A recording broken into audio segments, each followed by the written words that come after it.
you see my baby, tell her I'll see her in New Orleans.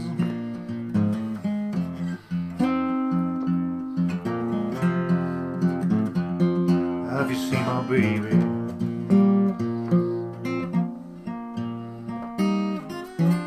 Now tell her I'll see her in New Orleans.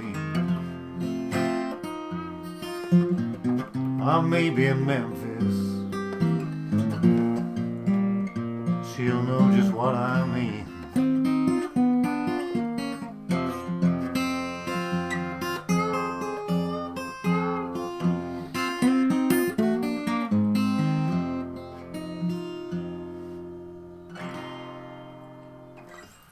Hi, that's a little part of a song I wrote a while ago called New Orleans, and it's basically a slow blues in E, and it's loosely based around the playing of Lightning Hopkins.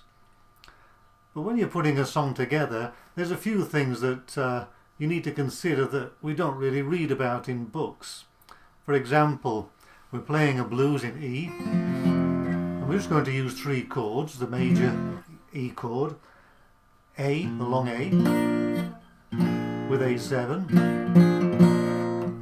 and B7 in 2 or 3 forms.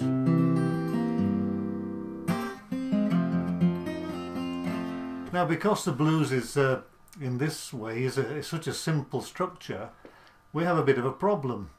In the first place, it's a great advantage because we don't have to change chords many times, but one of our problems is that it's difficult to make it sound interesting to somebody listening to. And we've all heard the rendition of the famous blues in E that's bored as stiff after maybe 5 minutes or so. So what can we do? What do we do to make it more interesting? And there are various places that we can do that. The first place is the introduction, because we capture people's attention.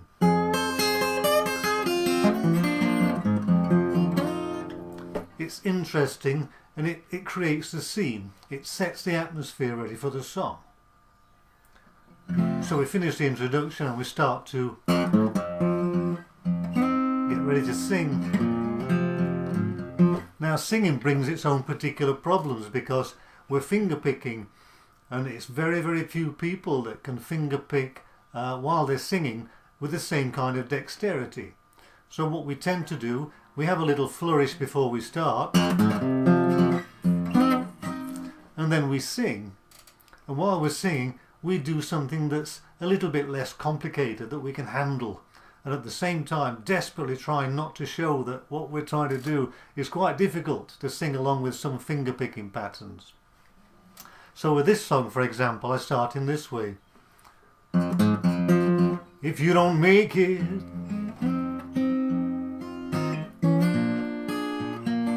down in New Orleans. And you notice that while I'm singing, there's not a lot happening. And then after I've sung a few words, I do something to fill in, ready for the next line. Because if not, it's very boring. We could sing, if you don't make it.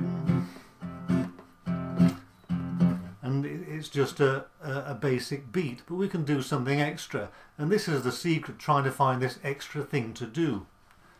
If you don't make it, we could go.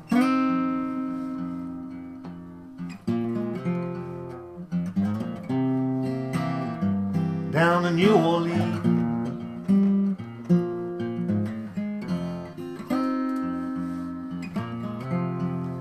So there's always something happening after the lyrics. It follows a basic form, but we can play around with what we do in those locations. Also, another thing to do that makes the music a little bit more interesting is to put a link between the chords. So for example, if I'm playing E and I'm going to move to A,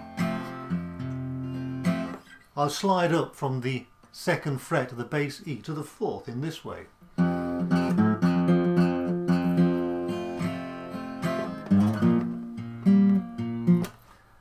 So it leads into the A without changing to it directly. It provides more interesting. And sometimes as you notice there, when I get a little bit lost, I just strum.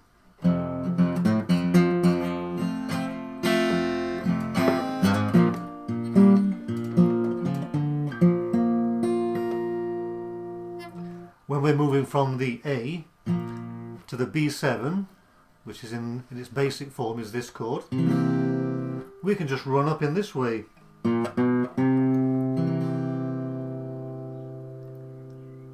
And then run back to the A7 on that bass string.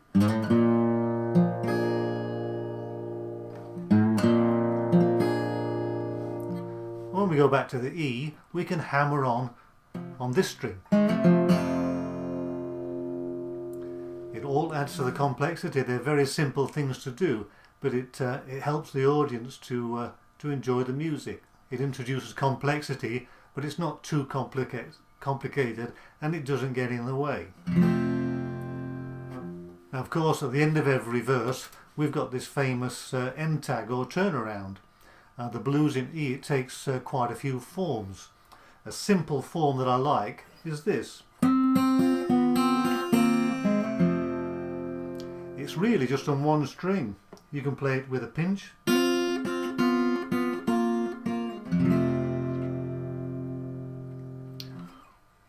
Or you can play it in this way with another finger.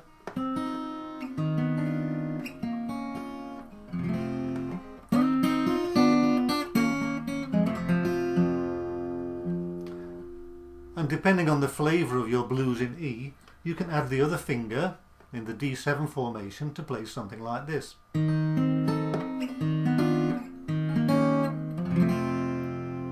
a kind of Brownie McGee style, but of course this lends itself more to a ragtime swing feel. And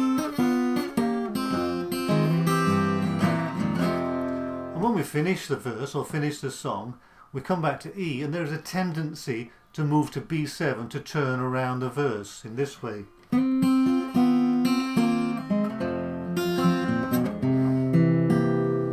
We start singing again. But in my opinion, it's not too authentic. Very often the old bluesmen would stay on that E chord when they finished in this way, or they'd move to another part of the E chord instead of going back to the B7.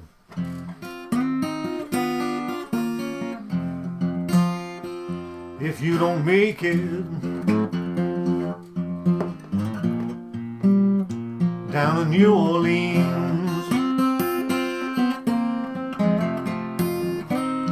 if you don't make it,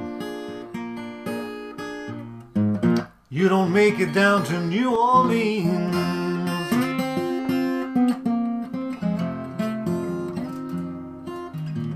Tell my gal I'll see her in Memphis. She'll know what you mean.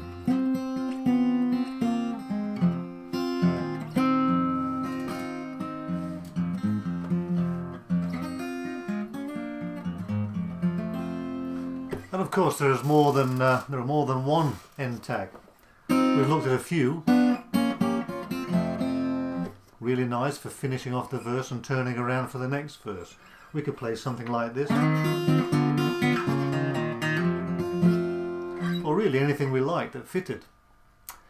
It's up to us to explore the possibilities and try to create something that's nice to listen to, and as I often say, something that's authentic.